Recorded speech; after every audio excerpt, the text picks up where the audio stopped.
Malam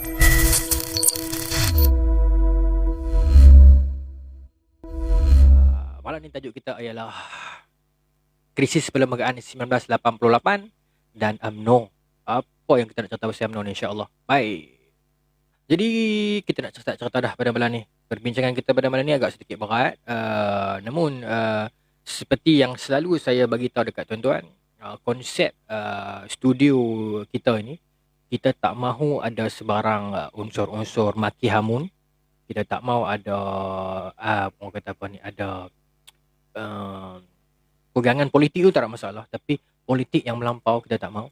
Dan episod pada malam ni, kemungkinan pada akhir episod nanti, pada penghujung rancangan saat ini, tuan-tuan mungkin akan menyimpan kemarahan terhadap seseorang. Saya nasihatkan tak perlu luahkan di sini. Tak perlu maki hamun di sini. Ataupun tuan-tuan mungkin akan memuja seseorang.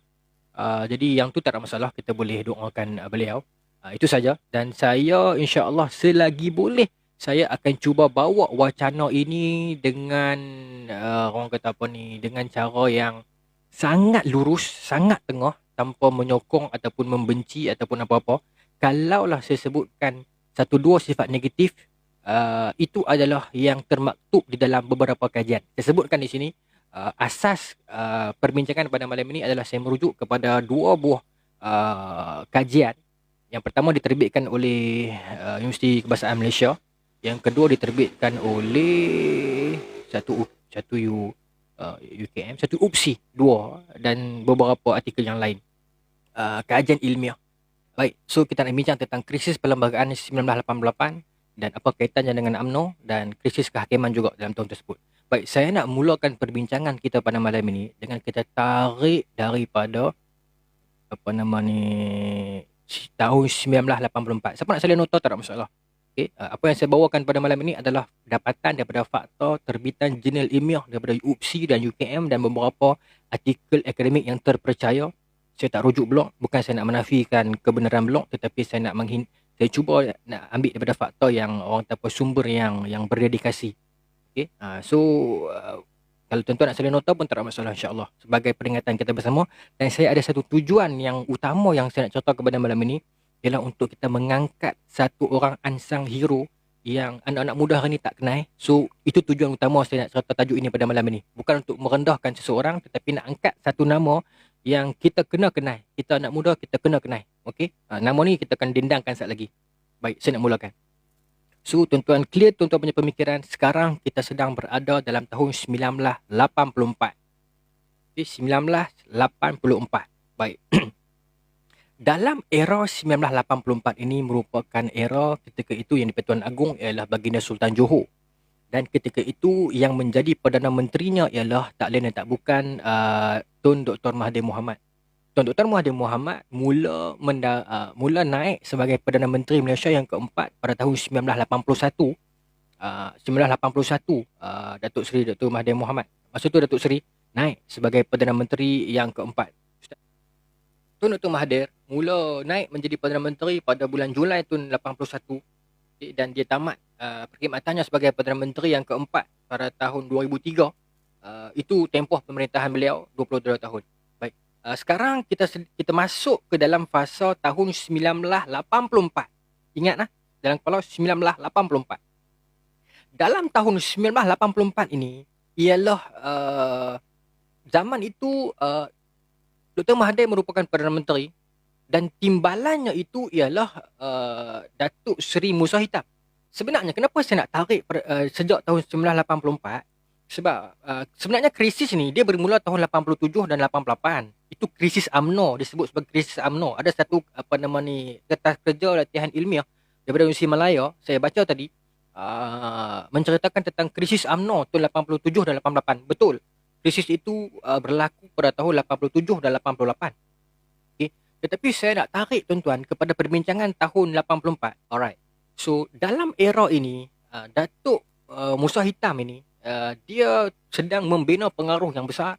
Dia merupakan satu orang menteri yang memegang portfolio keuangan. Namun era itu,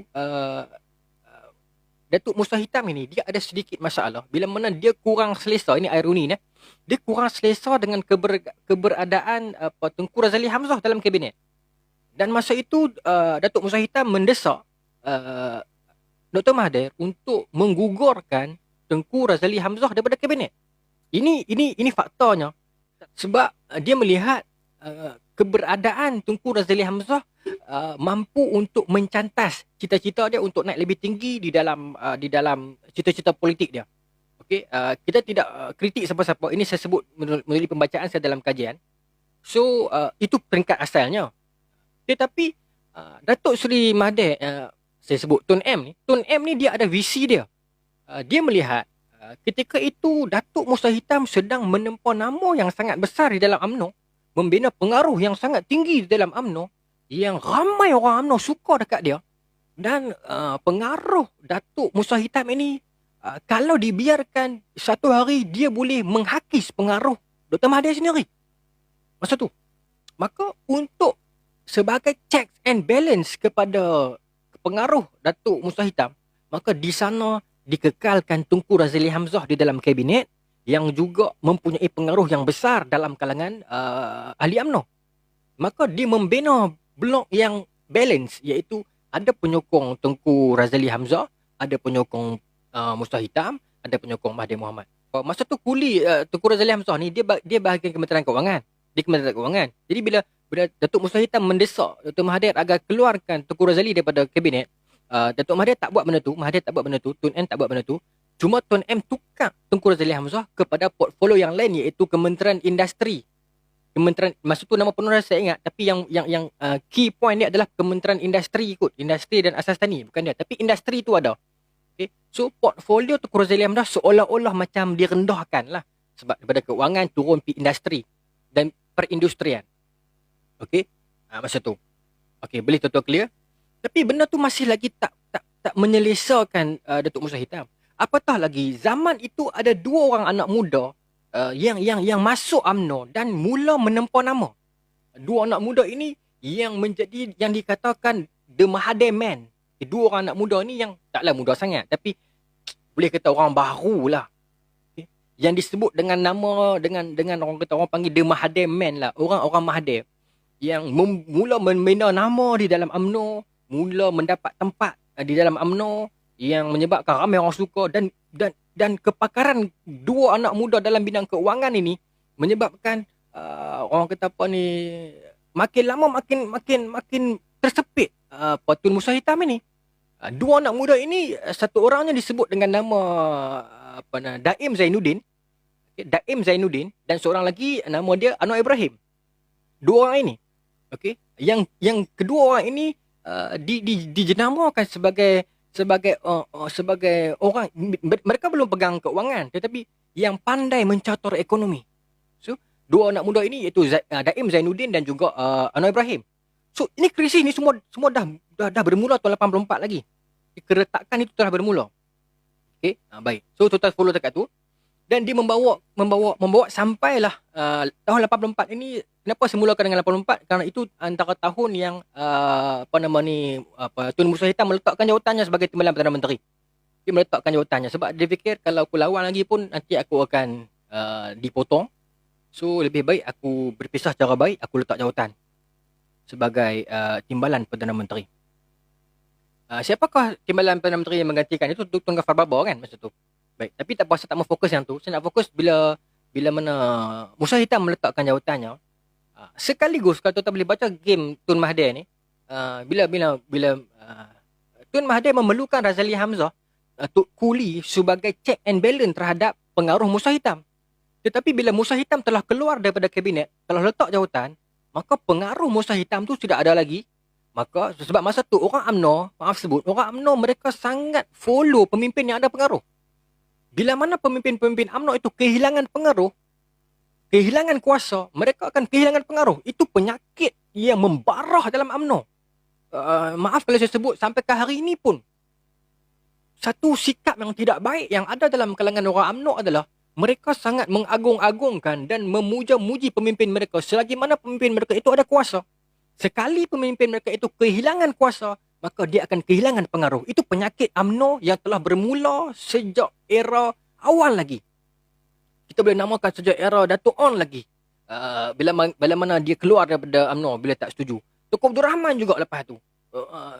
Tun Hussein On juga lepas tu. So itu yang berlaku. Tuan Ibrahim dipujuk oleh Mahathir untuk masuk ke dalam UMNO. Anwar Ibrahim masa tu dia terkenal sebagai seorang beliau yang memperjuangkan nasib beliau. Sebelumnya dia ditahanan dalam tahanan ISA, tetapi dia membina pengaruh yang cukup besar meskipun bukan dalam lapangan politik, tetapi nama dia cukup besar.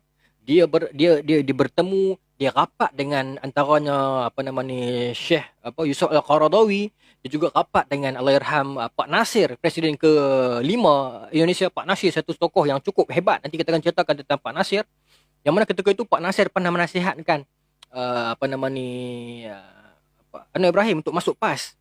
Tetapi sebaliknya Anwar Ibrahim memilih untuk masuk UMNO. Itu perbincangan yang mungkin saya akan ceritakan dalam siri yang lain nanti. Okey, bagaimana hubungan Datuk Seri Anwar Ibrahim dengan PAS, dengan ABIM dan dengan Pak Nasir, satu tokoh yang besar di Indonesia sampai sekarang. Saya sangat meminati sosok yang bernama Pak Nasir ini. Ada 3 tokoh Indonesia yang saya sangat minat. Satu Haji Umar Saleh Cakro Aminoto, satu lagi Pak Nasir, satu lagi Allahumma salli ala Muhammad. Yang rapat dengan Anwar tu, yang bekas pakar kejuruteraan penerbangan Indonesia tu, yang juga presiden yang meninggal dunia tu. Habibie kan. Saya sangat minat 3 tokoh ni. Mungkin kita akan cerita ke siri nanti kenapa saya sangat meminati mereka. Sebab Indonesia ni tokoh politik mereka bukan sekadar tokoh politik yang kosong, tetapi tokoh politik yang berilmu dan berwibawa. Kalau tuan baca Haji Umar Saleh Cakro Aminoto punya perjuangan, bagaimana dia menyatukan seluruh masyarakat Indonesia di Pulau Jawa, di Sumatera, saya tak tahu nama sangat, Kalimantan, duduk bawah satu syarikat Islam yang ketika itu mampu menarik syarikat rokok masa tu gudang garam untuk sponsor sebuah syarikat Islam. Bagi saya sumbangan ini sangat besar. Kemudian ketika mana Indonesia bergolak, Pak Nasir telah membuat satu gerakan disebut sebagai Mosi Nasir yang menyatukan semula bangsa Indonesia regardless of any races. Hebat. Kita akan ceritakan nanti insya-Allah. So kita nak kembali kepada Malaysia balik. So 3 tokoh ni saya sangat minat. Haji Umar Saleh Cakro Aminoto, Pak Nasir dan juga Habibie. Okey, saya doakan. Okey, sekarang ni saya nak kembali kepada UMNO tadi. So bila mana Tun Musa Hitam letak jawatan Tun 84. Okey, kemudian kehadiran Datuk Seri Anwar Ibrahim dan juga Tun Daim Zainuddin dalam kabinet yang juga orang Mahathir yang sangat orang kata boleh dikatakan macam pakar ekonomi, dan juga sosok Anwar Ibrahim yang bersifat keagamaan itu menyebabkan ramai orang UMNO yang sayang kepada beliau. Saya baca buku A Doctor in a House karangan Tun Dr. Mahathir. Dia menceritakan bagaimana Anwar ini dapat membina pengaruh dalam kalangan orang UMNO kerana Anwar sangat baik dengan menteri-menteri kabinet. Setiap malam Jumaat Kak Wan akan masak sendiri dan panggil menteri-menteri UMNO ni gilang-gilang lah mai rumah dia makan nasi sembang macam Yasin. So Anwar ada kelebihan itu. Itu yang disebut oleh Tun Dr. Mahathir dalam buku dia A Doctor in a House. Tuan baca. Okey. Bila saya baca buku tulisan Anwar Ibrahim juga, beliau juga memuji Tun Dr. Mahathir sebagai orang yang berpandangan jauh. Okey. Tak apa. Saya cuba bawa positive vibe. Saya tak mau cerita yang sisi pergaduhan depa tu. Okey, so bila ingat saya sebut tadi Dr. Mahathir mengekalkan Tun Razali Hamzah dalam kabinet sebab sebagai check and balance terhadap pengaruh Tun Musa Hitam. Jadi bila Tun Musa Hitam telah tak ada, Tengku Razali masa ni dia sedar yang dia kata Tengku Razali masa ni dia sedar yang dia rasa macam okey, dia pun mungkin tak lama. So dia mungkin bakal dapat nasib yang sama macam Tun Musa Hitam dapat. Masa ni Tengku Razali dah rasa macam tu dah. Okay. So benda ni berlarutan, ketegangan dalaman tu berlarutan sampai tahun 87, iaitu Perhimpunan Agung UMNO yang ke-38. Okey, tahun 87.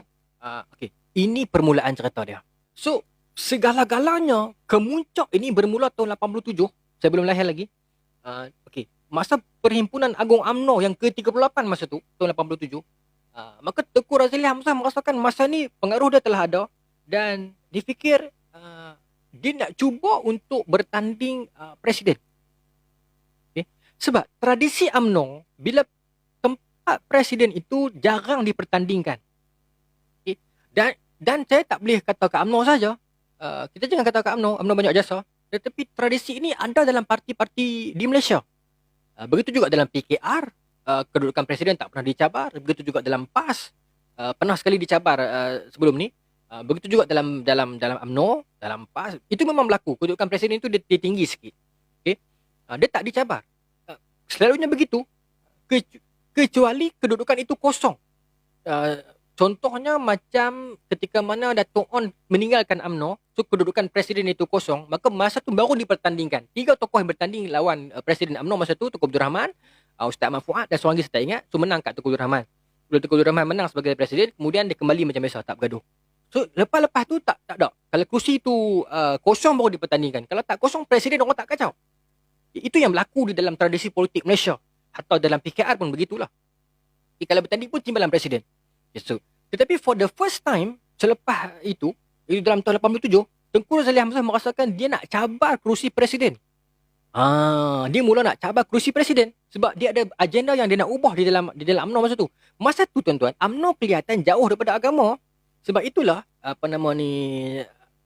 Dr. Mahathir masa tu menarik Anwar masuk dalam UMNO sebab dasar Islamisasi UMNO masa tu. So cuba membawa pengaruh Islam di dalam UMNO. So antara yang Dr. Mahathir buat ialah, antara agenda dia adalah untuk menarik Anwar masuk UMNO sebab masa tu PAS sedang membina pengaruh yang besar. Tambahan kepimpinan Tunku Usuk-Rawa, kepimpinan Ustaz Fatino, masa tu PAS kalau dibiarkan, orang Melayu akan ramai-ramai berbondong-bondong masuk PAS.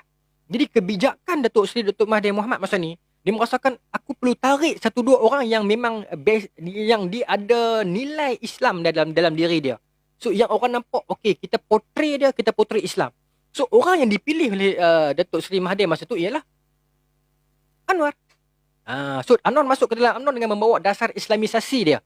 Sejauh mana tu nanti kita bincang. Tapi dia masuk dengan imej yang begitu.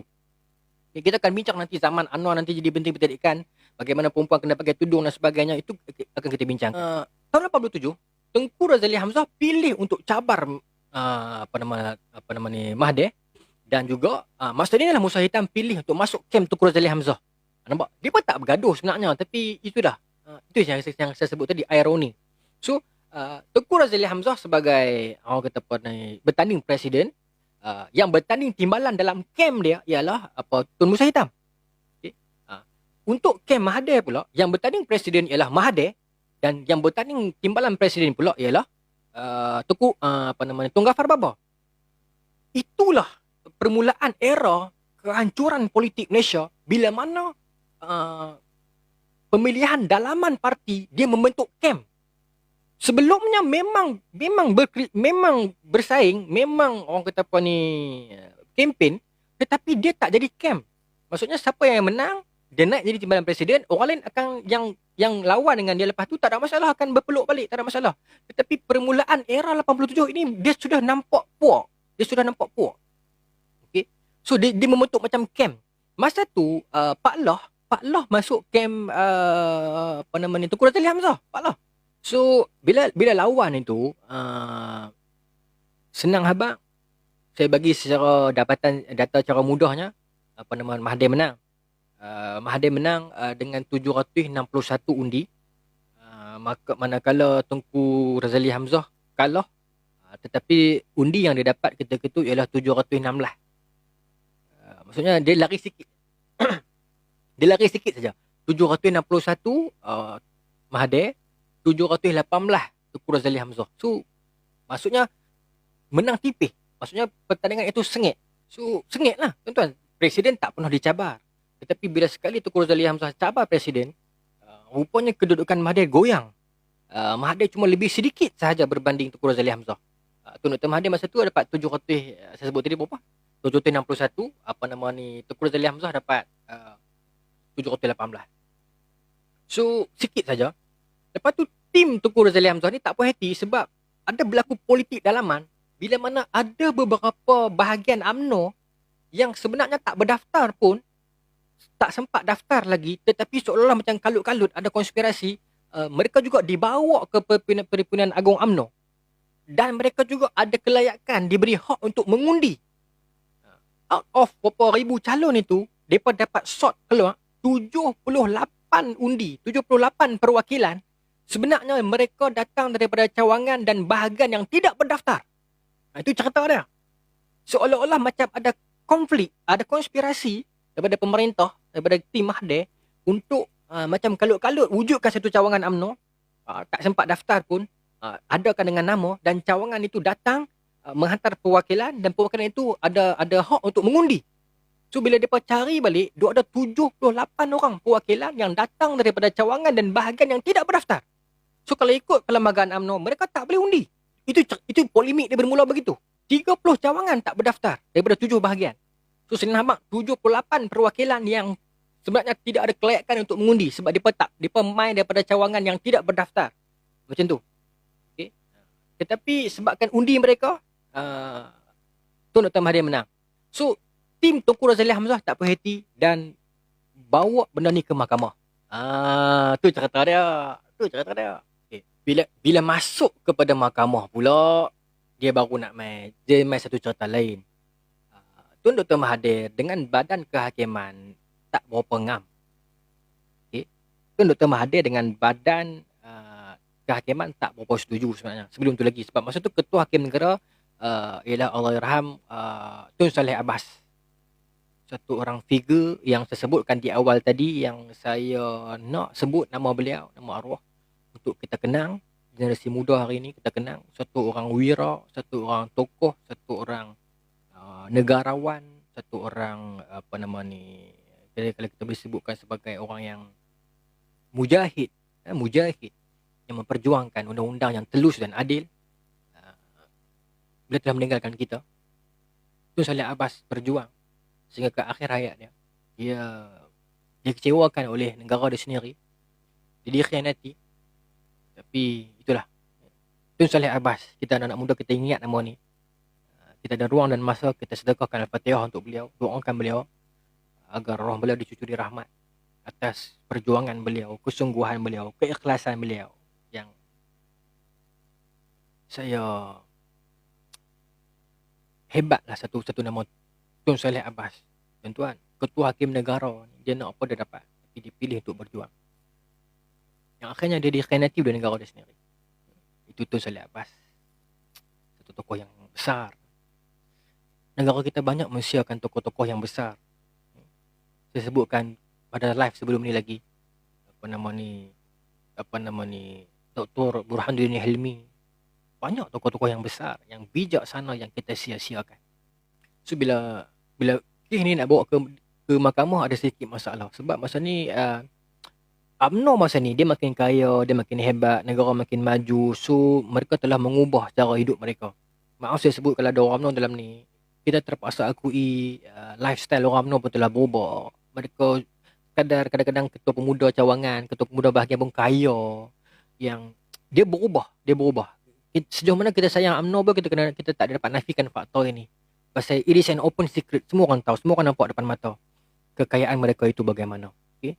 So dia sedikit berubah dan benda itu melanggari beberapa prinsip asas, dan juga itu menyebabkan berlaku clash antara badan kehakiman dengan badan eksekutif. Malaysia mengamalkan doktrin pengasingan kuasa, iaitu kehakiman, eksekutif dengan judiciary kan, legislatif kan, kehakiman, legislatif dengan eksekutif kan.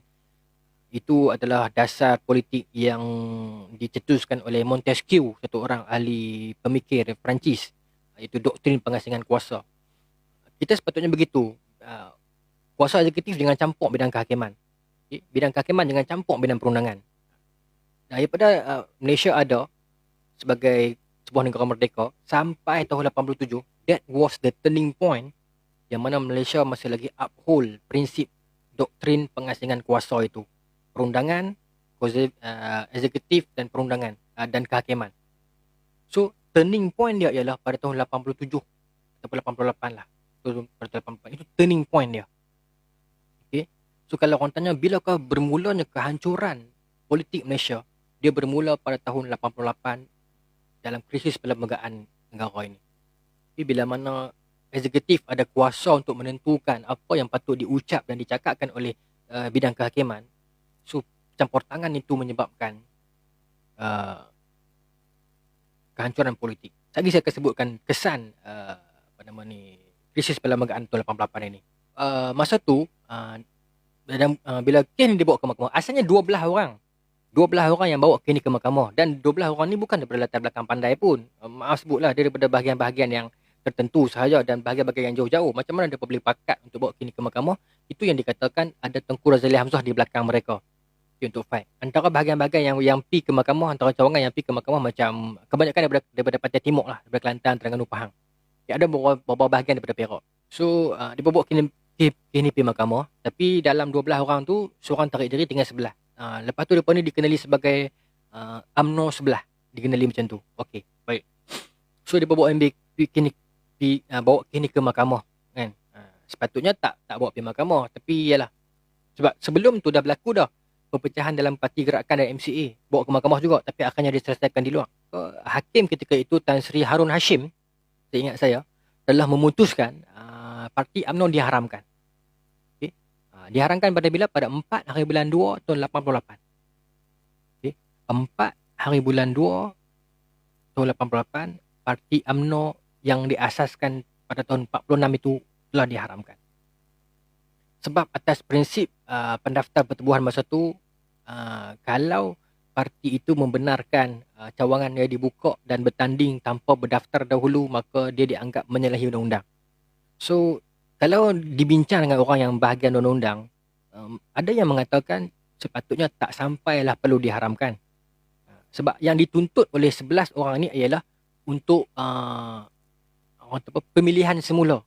Bermaksud Perhimpunan Agung UMNO, keputusan pemilihan di dalam Perhimpunan Agung UMNO tahun 87 itu dimohon agar dibuat semula, agar keputusan itu dibatalkan. Itu yang dituntut oleh UMNO sebelah orang ini.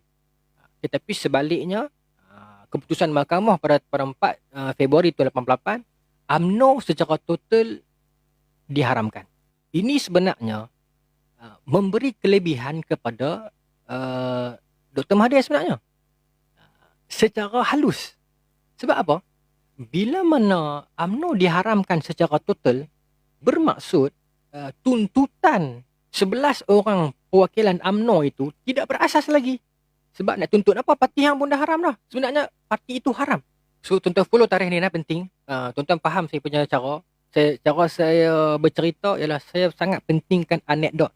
Saya sangat pentingkan timeline, tarikh, agar cerita kita tu terbina di atas pemahaman yang kukuh. Saya tak mau kita merewah, kita membayangkan macam-macam, kita tak kukuh perbincangan kita. So, sebab tu saya membina cerita saya ni atas plot, atas tarikh dan atas tahun, agar tuan-tuan follow cerita ni sampai habis secara naratif, secara cantik. So, tuan-tuan ikat kat sini, 4 Februari tu 88, UMNO diharamkan. Hakim Mahkamah Tinggi ketika itu, Tan Sri Harun Hashim, memutuskan agar UMNO diharamkan. Bila UMNO diharamkan pada 4 Februari tahun 88, bermaksud ini memberi kelebihan kepada tim Dr. Mahathir, iaitu tuntutan 11 orang UMNO itu tidak berasas lagi. So, automatically bubar. Baik. Dekat tu clear? 4 Februari. Berita ini sampailah ke seluruh negara. Pembubaran UMNO ni. Dan masa tu, bila UMNO bubar, yang naik menjadi Presiden Barisan Nasional masa tu, ataupun kalau bukan presiden, ada nama dia lah, Barisan Nasional punya pengurusi, bukan presiden, pengurusi Barisan Nasional masa tu ialah daripada parti MCA, Cina. Okay, naik jadi pengurusi BN masa tu. Baik. So saya sambung So jangan kata tidak pernah ada Cina yang jadi pengurusi Barisan Nasional. Ada era itu. Okay, baik. So 4 hari bulan 2 diharamkan. Cerita ini sampailah kepada telinga-telinga orang UMNO dan telinga-telinga rakyat Malaysia seluruhnya. Maka di Pulau Pinang masa tu, ada satu geng yang ambil keputusan, we need to apa bahasa Inggeris dah? Rehidupkan. Kita perlu hidupkan balik UMNO. Kita lah yang kena ambil tanggungjawab ini untuk menghidupkan UMNO balik. UMNO yang lama tahun 46 telah diharamkan, maka kita orang kata apa? Buat UMNO baru. Okey. So di mana? Di Penang. Okey. Siapa di Penang? Masa tu orang yang menjadi orang kata pada mana ni penaja. Dia disebut sebagai dalam istilah penaja, iaitu tak lain dan tak bukan almarhum Tunku Abdul Rahman. Tunku Abdul Rahman, dia dia kecewa dengan Dr. Mahathir sebenarnya. Okey. So, Tengku Abdul Rahman masa tu bersama dengan Tun Hussein On, Tengku Abdul Rahman bersama dengan Tun Hussein On, dan juga di sana ada Tengku Razali Hamzah, golongan deraja semua ni. Tengku Razali Hamzah, dan juga masa tu antara yang terlibat, saya sebut nama ni tuan-tuan tahu, iaitu apa nama ni, Rais Yatim, yang antara orang yang terlibat masa tu. Okay. So daripada tim ini, di mana? Di rumah Tengku Abdul Rahman di Pulau Pinang, mereka mesyuarat untuk hantar permohonan nak buat UMNO, rebuild of UMNO, dan dinamakan sebagai UMNO Malaysia. Bila? Pada 8 Februari tahun 88. Haram 4 bulan 2, 8 bulan 2, Tengku Abdul Rahman dan beberapa orang bekas pemimpin UMNO yang lain hantar permohonan baru kepada pendaftar pertubuhan, tapi nak buat UMNO dengan namanya UMNO Malaysia. Bila dihantar? Pada 8 Februari tahun 88. 4 hari selepas pengharaman UMNO lama. Okey. Clear? Bila 8 bulan hantar permohonan untuk mendaftarkan dengan nama baru, iaitu UMNO Malaysia, 8 bulan dihantar. Pak Long, 12 hari bulan telah dinafikan, ditolak. 12 hari bulan ditolak oleh pendaftar pertubuhan masa tu dengan alasan dokumen pengharaman UMNO lama belum settle. Sebab itu tidak boleh submit permohonan UMNO yang seterusnya. Tak boleh lagi. So, permohonan untuk mendaftarkan UMNO Malaysia oleh Tengku Abdul Rahman, Tun Hussein On, Tengku Razali Hamzah, Tan Sri Rais Yatim, ditolak. Rejected. Pada bila di reject? Pada 12 Februari 88. Okey. BN masa ni ada tak? Ada. Siapa pengurusi BN? Pengurusi MCA, saya tak ingat nama dia.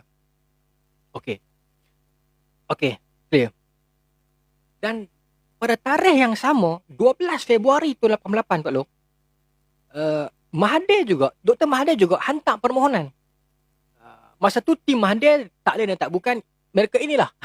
Maaf sebut, Anwar Ibrahim, Najib, semua ni. Okay. Hantar juga permohonan. Dr. Mahathir hantar bila? 12 hari bulan. Hari yang ditolak permohonan Tengku Abdul Rahman tu. Masa ni Tun Dr. Mahathir hantar permohonan untuk menubuhkan UMNO. Belum lagi UMNO baru. Masa ni Tun Dr. Mahathir hantar permohonan untuk letak nama UMNO 88. Dan permohonan Tun Dr. Mahathir untuk mendaftarkan UMNO 88 juga ditolak. Atas alasan yang sama. Okey, dan pendaftar pertubuhan, saya tak tahu, saya tak mahu sebut konspirasi semua ni, saya tak mahu, kita nak main dengan fakta sahaja. Pendaftar pertubuhan pada hari yang sama juga, iaitu 12 Februari 2088, mengumumkan dokumen pembatalan UMNO lama itu telah selesai. Okey. Pada bila? Pada 12 Februari. Secara tak langsung, tim Dr. Mahathir telah ever ready. Meskipun permohonan UMNO 88 dia telah ditolak, tapi dia telah berada di situ pada 12 Februari. Maka dia lebih terkehadapan berbanding tim Tengku Abdul Rahman yang memohon 4 hari sebelum tu. 8 hari bulan. Tuan nampak jalan cerita ni? 8 hari bulan Tengku Abdul Rahman mohon. Ditolak pada 12 hari bulan. Mahathir mohon pada 12 hari bulan. Ditolak pada 12 hari bulan. Dan pada 12 hari bulan jugalah pendaftar pertubuhan kata, okey, boleh remohon. So, kelebihan memihak kepada siapa? Di sudut capaian mereka untuk cepat buat permohonan baru, Tun Dr. Mahathir. So, bila Tun Dr. Mahathir buat permohonan baru pada 13 Februari, Tun Dr. Mahathir buat permohonan baru pada 13 Februari 2088, dengan menjenamakan, dengan memohon, menghantar satu permohonan, dia punya permohonan, oleh kerana permohonan UMNO 88 telah ditolak, so dia hantar dengan nama yang baru, penjenamaan semula sahaja tim yang sama, dengan nama UMNO dalam kurungan baru. Dan tak silap saya, kalau orang lama dalam ni ramai, tolong betulkan saya kalau saya silap. Sampai ke hari ni pun, nama UMNO di dalam pendaftaran pertubuhan ialah UMNO dalam kurungan baru. Sebab didaftarkan begitu, UMNO baru.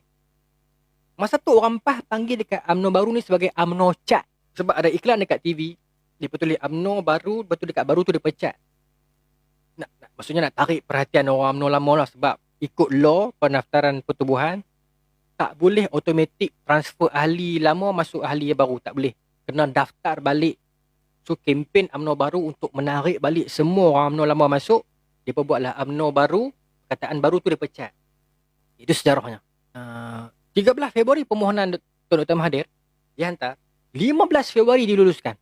16 Februari ingat hari ni. Esoknya pula UMNO memohon untuk UMNO baru memohon untuk masuk dalam komponen Barisan Nasional. Nampak?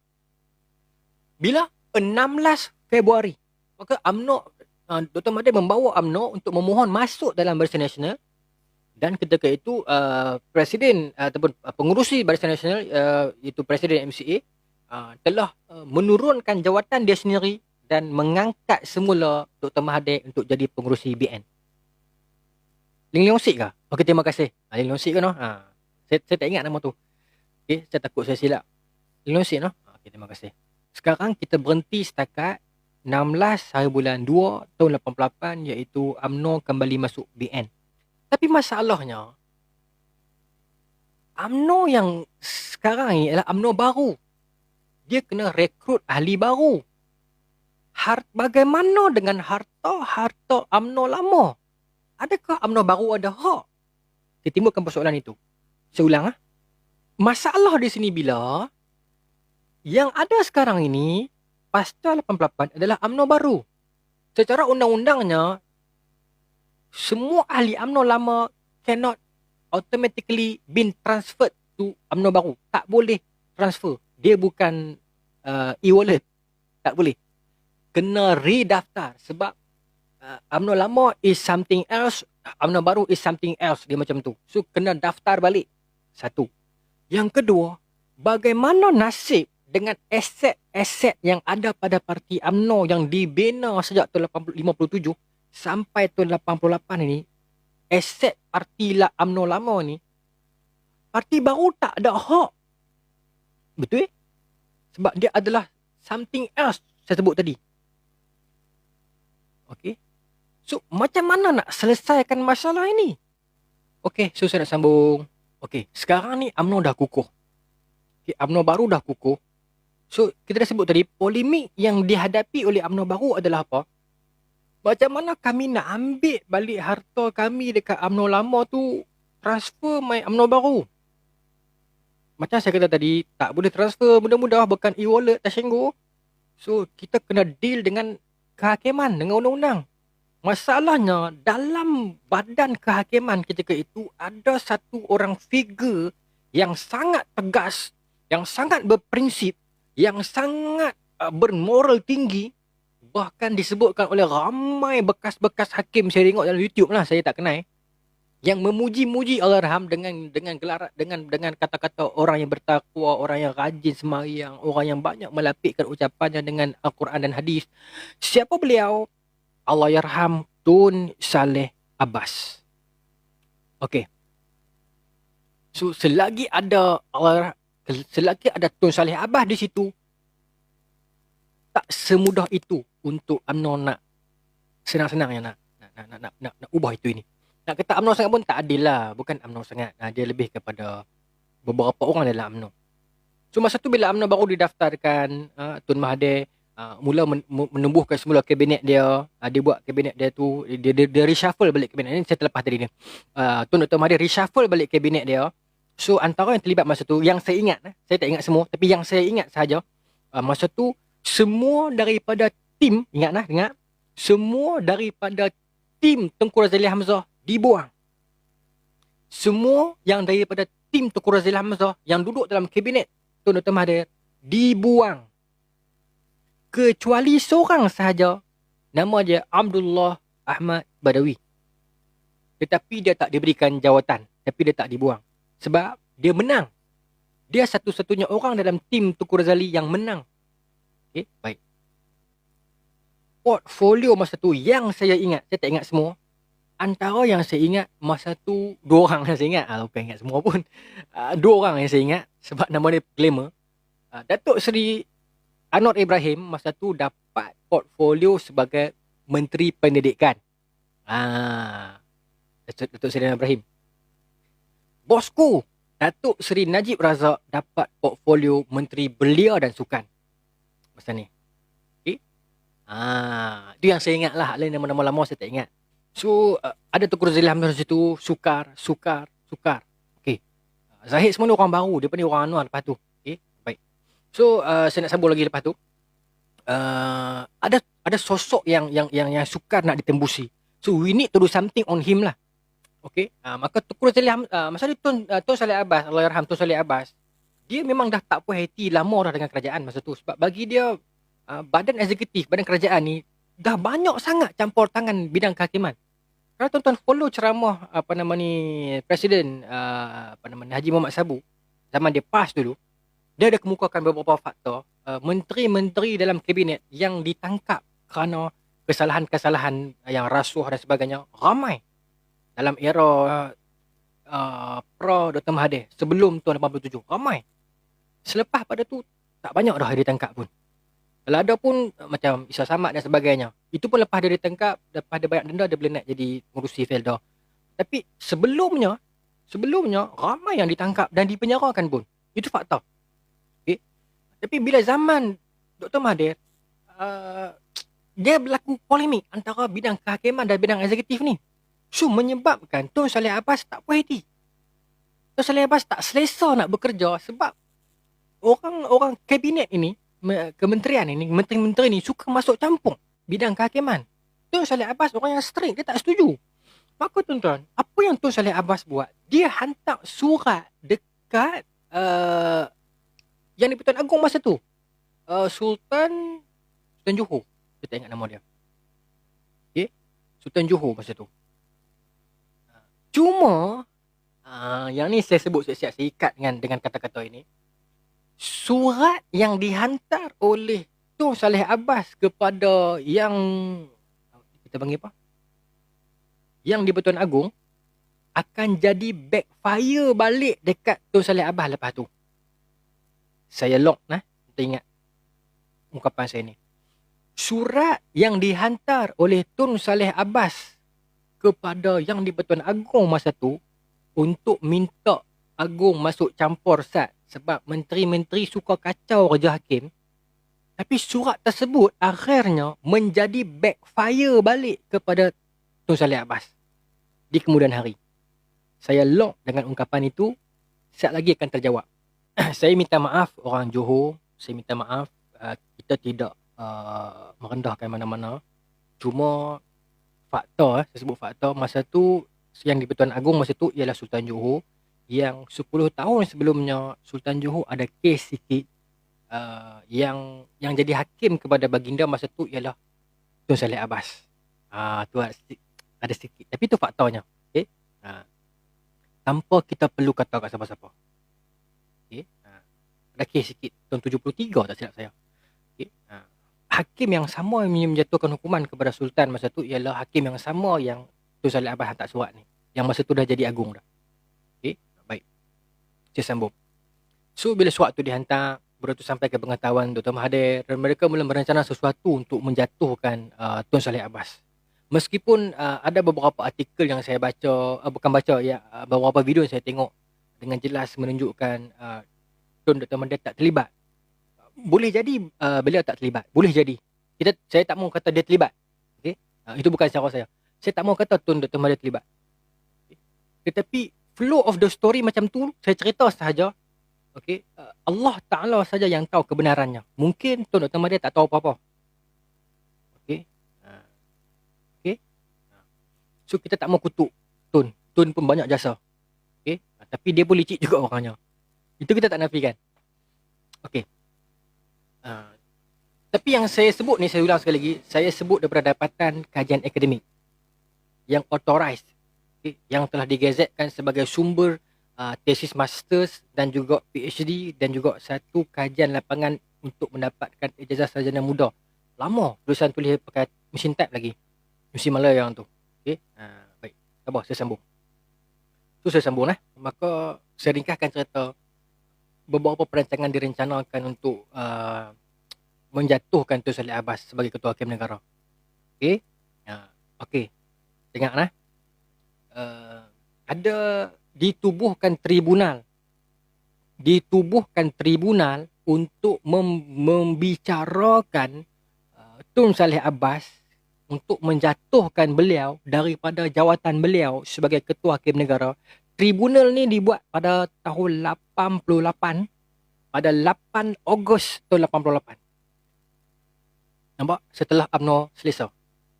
8 Ogos tahun 88. So, tribunal itu dibuat. Malangnya panel pemilihan untuk orang-orang yang terlibat dalam tribunal itu, siapa yang pilih ahli tribunal? Saya tak sure berapa orang, tetapi yang ada kuasa untuk memilih ahli tribunal yang untuk mendakwa Tun Saleh Abbas ada 3 orang. Ini fakta konkret bertaraf akademik. Bukan blog, bukan coretan media sosial. Okay. Siapa 3 orang ini? Yang pertama, Perdana Menteri. 1. Yang kedua, AG ataupun Peguam Negara. Dan yang ketiga, Timbalan Ketua Hakim Negara. Perdana Menteri, Peguam Negara dan Timbalan Ketua Hakim Negara. How come Ketua Badan Eksekutif, which is Perdana Menteri, dia yang mendakwa Tun Saleh Abbas, yang menuntut agar diadakan tribunal, dan dia pula ada kuasa untuk memilih ahli tribunal itu. Itu sahaja kita boleh fikir logik akal kita merepek. Tak adil. Memang Allahyarham Tun Saleh Abbas dia khianati. Memang Allahyarham Tun Saleh Abbas dianiaya. Orang yang mendakwa dia pula ada kuasa untuk memilih ahli tribunal. Itu bibit-bibit mula kehancuran sistem kehakiman negara. Seorang ketua hakim negara yang berdedikasi dan amanah. Oleh kerana ketegasan dengan prinsipnya, dia sekarang dalam proses ingin dijatuhkan. Baik. Dan saya tak ada background law, tapi saya fungsi dulu pengajian am, dan saya masuk di UAE, saya ramai sahabat-sahabat dengan lawyer. Ya, saya ambil tahu sedikit sebanyak dengan pasal law lah, saya belajar lah tentang istilah law ni semua ni, saya belajar dengan apa doktrin daulan mengikat lah, dengan segala semua saya belajar lah, alibi apa semua tu. Jadi, tapi saya tak pandai lah, saya tak reti macam orang yang practice law, macam Alan, saya tak pandai lah, dia pun pandai lah. Kalau saya salah, tolong betulkan saya, orang yang law dalam ni. So, prinsip tribunal ialah untuk menyiasat, sebaliknya dia jadi macam pendakwaan. Ada 5 kes salah laku yang disangkut kepada Allahyarham Tun Saleh Abbas. Ada 5 kes. Secara jujurnya dekat tuan-tuan, saya tak hafal semua. Tapi yang terngiang-ngiang di kepala saya ada 2. Sampai sekarang saya merasakan pedihnya. 2 pertuduhan, 5 kes, tetapi 2 yang saya ingat. Lagi 3 tuan-tuan cari lah. Ada tuan-tuan buka di internet, tuan-tuan cari Malaysian Thesis Online, ada banyak. Jangan cari dekat sumber blogspot. Malaysian Thesis Online. Tuan-tuan akan dapat dapatan yang orang kata apa ni, credited punya. Yang ada authority. Kita tidak merendahkan blog, kita tidak merendahkan pengurusan media sosial. Kita pun tulis. Cuma untuk kita menyampaikan, mengkaji, so better kita pilih dapatan yang itulah, yang lebih ni. So baik, saya nak sambung. Ada 5 kes. Tetapi yang sejujurnya saya ingat 2. Yang sejujurnya sebagai kata tuan-tuan, memang terkesan di hati saya. Iaitu yang pertamanya ialah yang saya sebut tadi, surat Tun Saleh Abbas kepada Agong jadi backfire dekat beliau. Bila Tun Saleh Abbas tulis surat dekat Agong, ungkapan Tun Saleh Abbas itu mungkin saya tak pasti, tapi bagi saya orang yang normal dia akan faham ini maksud Tun Saleh Abbas bukan macam ni. Maksud Tun Saleh Abbas adalah kami pening pala dah ni, orang menteri suka kacau kami macam tu. Secara exact word yang disebut oleh Tun Saleh Abbas dalam suratnya ialah kami jadi malu, kami jadi susah hati macam itulah. Dan orang-orang menteri-menteri ni suka campur kami sampai kerja-kerja kami jadi susah, sampai kami ni sampai ada kecacatan mental macam tu. Itu ayat orang lama kan. Perkataan kecacatan mental itulah yang jadi backfire kepada Tun Saleh Abbas. Sebenarnya Tun Saleh Abbas tak mengatakan kami ni cacat mental. Tapi nak bagi tahu, bila hampa duk campur aduk sangat kerja-kerja kami ni, kami sampai boleh gila. Macam tu lah. Okay? Kami sampai boleh gila. Tetapi perkataan kecacatan mental itu dirujuk sebagai antara hujah untuk menafikan kelayakan Allahyarham. Antaranya. Sebab dia dah hilang kelayakan sebab dia ada kecacatan. Nampak? Itu yang saya kata tadi tu. Surat tu jadi backfire balik. Satu. Yang kedua. Antara sebab Tun Saleh Abbas hilang jawatan beliau sebagai Ketua Hakim Negara. Orang-orang PAS kena dengar ni. Tun Saleh Abbas dalam setiap ucapan dia ialah orang yang memperjuangkan agar di-uphold, agar diangkat undang-undang syariah dan undang-undang Islam. Siapa orang dia? Tun Saleh Abbas. Allahyarham adalah satu orang ketua hakim negara yang sangat memperjuangkan martabat undang-undang Islam perlu diangkat di Malaysia, sebuah negara Islam. Tun Saleh Abbas, Allahyarham. Dan tuan-tuan, kerana itu jugalah dia hilang kelayakannya sebagai hakim negara. Siapa boleh nafi fakta ni? Buka dalam fakta kes, 5 kes yang dituduh kepada Tun Saleh Abbas, antaranya ini. Sebab tu saya kata tadi ada 5, saya ingat 2 je. Tapi yang nombor 2 ni sangat terkesan di hati saya. Saya sangat terkesan. Antara hujah yang dihujahkan oleh peguam negara dan juga ahli-ahli tribunal, ungkapan-ungkapan dan perjuangan-perjuangan Allahyarham Tun Saleh Abbas ini akan menyebabkan ketakutan kepada orang bukan Islam, dan perjuangan dia ini tak sesuai untuk sebuah negara Islam yang berbilang bangsa ini. Siapa yang menamakkan riwayat pejuang undang-undang Islam ini orang Islam sendiri. Maaf sebut, saya tidak anti PAS. Tetapi sebelum, tak apalah, tak payahlah. Tapi maksud Tun Saleh Abbas berjuang sampai kehilangan jawatan dia demi memertabatkan undang-undang Islam. Saya tak boleh. Saya sentimental sikit bahagian tu. Sebab yang menendang Tun Saleh Abbas jatuh daripada jawatan dia bukan MCA, bukan gerakan, tapi orang Islam tu sendiri. Sebab tu saya rasakan, tak tahulah, saya kena kontrol emosi saya. Saya tak boleh mencampurkan emosi dengan fakta ilmiah. Saya tarik balik emosi saya. Okay. Baik, saya sambung balik. Saya nak habiskan. Maka dia kehilangan jawatan dia. Dan minta maaf sebut, saya tak ingat tarikh secara tepat. Tetapi bila mana badan eksekutif hantar keputusan tribunal kepada Yang di-Pertuan Agong, iaitu untuk menggantung, sebenarnya macam ni. 8 bulan 8 itu, 8 bulan 8, tribunal.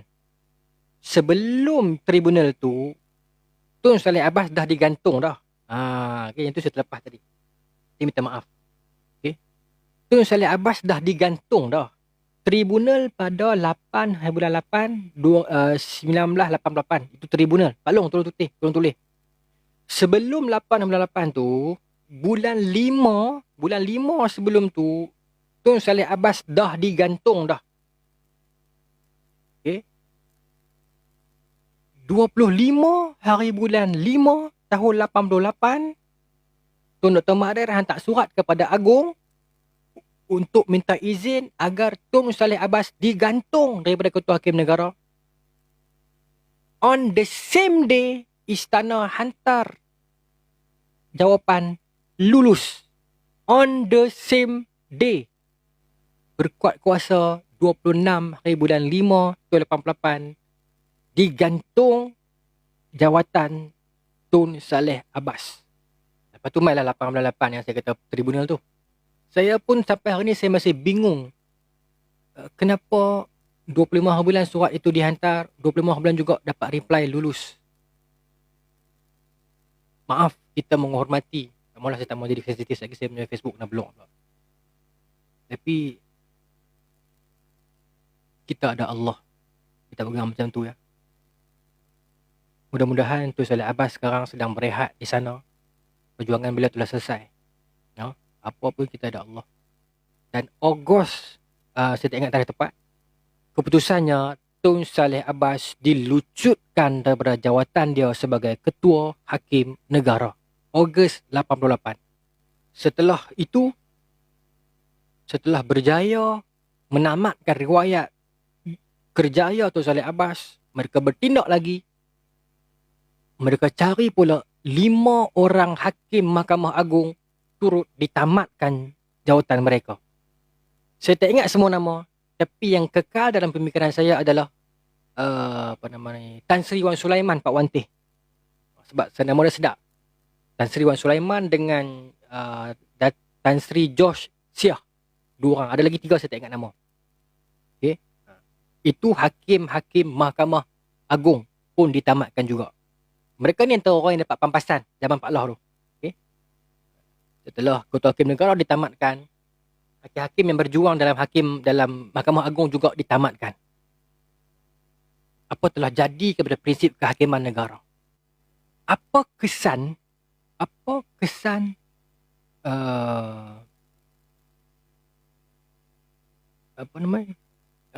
Ketua Hakim Negara Tun Saleh Abbas dilucutkan, hakim-hakim Mahkamah Agung macam Tan Sri Wan Sulaiman, Pak Wanti, Tan Sri Josh saya dengan saya tak ingat lagi 3 orang nama, dilucutkan. Apa kesan dia di sisi perlembagaan ni?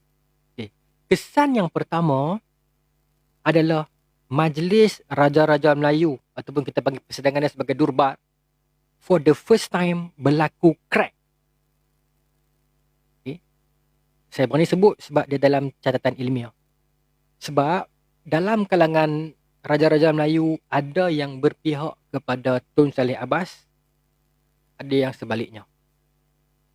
So for the first time dalam persidangan Durbar Majlis Raja-Raja Melayu ada sedikit crack. Okay. Nampak tak kesan dia? Kemudian bila hakim dah tak ada kuasa lagi, kuasa hakim dihadkan, badan kehakiman tak boleh campur badan eksekutif dan tak boleh, ini paling jelas, menteri tak boleh diheret ke mahkamah. Bukan menteri. Parti politik tak boleh diheret ke mahkamah. Kalau berlaku politicking di dalam parti itu, kena diselesaikan melalui perlembagaan parti. Nombor 3, Akta Pendaftaran Pertubuhan tahun 1966, Akta Pendaftar Pertubuhan 1966 dirombak, iaitu kalau ada parti baru yang ada perlembagaan yang identikal dengan sebuah parti lama, yang nama pun identikal, maka dia layak untuk ambil harta parti lama. So, legally, UMNO baru dapat tuntut balik segala aset daripada UMNO lama. Fact. Akta Keselamatan Dalam Negeri 84 punya pindaan dipindah lagi agar mahkamah tak boleh siasat menteri tanpa pengetahuan badan eksekutif lain macam Perdana Menteri. Mahkamah tak boleh directly menteri ni silap, terus mahkamah pi, pam. Tak boleh. Dia kena dalam pengetahuan badan eksekutif. Kau faham tak?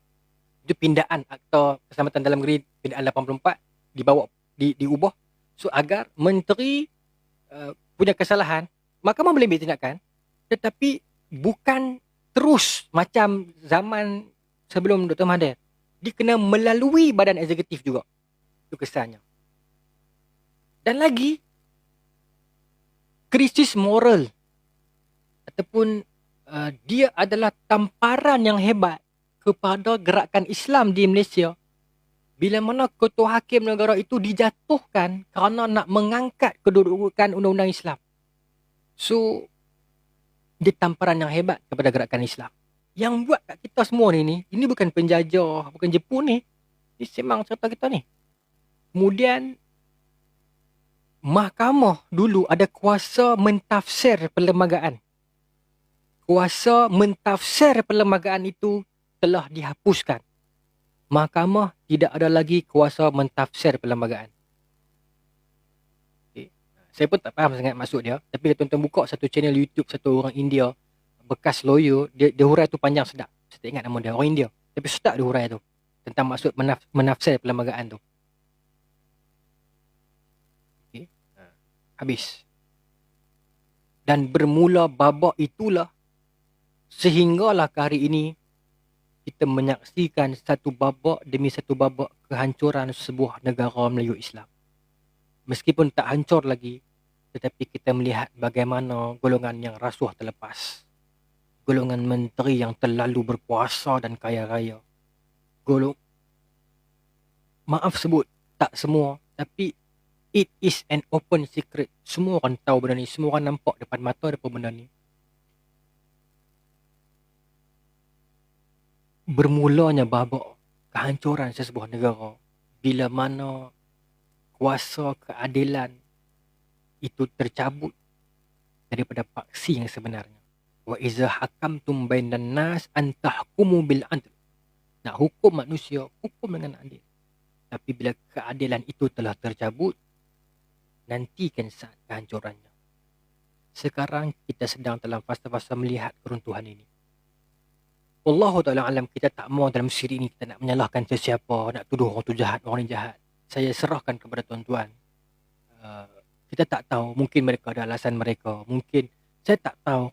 Tetapi yang saya jamin dalam hati saya, Tun Saleh Abbas tak bersalah. Itu yang saya ikat betul-betul di hati saya. Tanpa saya nak kata Tun Dr. Mahathir jahat. Saya tak mahu kata macam tu. Pasal dia pun ada jasa. Tapi yang saya nak ikat di hati saya, Allahyarham Tun Saleh Abbas, wira yang kita anak muda kena kenal dan kenal.